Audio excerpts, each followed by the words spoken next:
અત્યાર સુધીમાં ગુજરાતમાં પેપર લીકેજની લડાઈ હોય તોય આપણે લડ્યા હોય, અત્યારમાં ગુજરાતની સામે ભ્રષ્ટાચાર સામે લડવાનું હોય તોય આમ આદમી પાર્ટી લડી હોય, અત્યારે ગેરરીતિ કૌભાંડોની સામે લડવાનું હોય તો પણ આમ આદમી પાર્ટી લડે છે।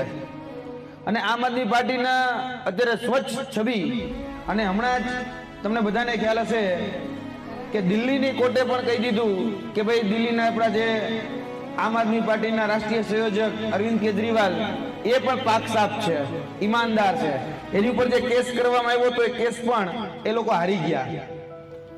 કેસ જો કે બનતો જ નહોતો, ખોટી રીતે ખોટા જે આરોપો લગાડ્યા હતા ભારતીય જનતા પાર્ટીએ એ બધા જ આરોપો પાયા વિહોણા નીકળ્યા।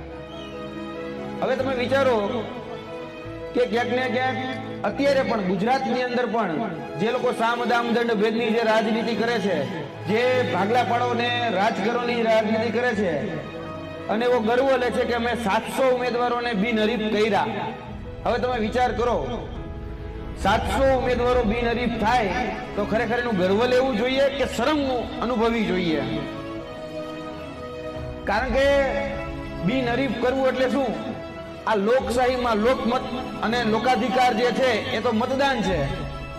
આ મતદાનમાં તમે સામાન્ય નાગરિક પાસેથી જેનો મતાધિકાર છે એ જ છીનવી લ્યો છો, તો આ તો ખરેખર તો લોકશાહીનું ખૂન કહેવાય।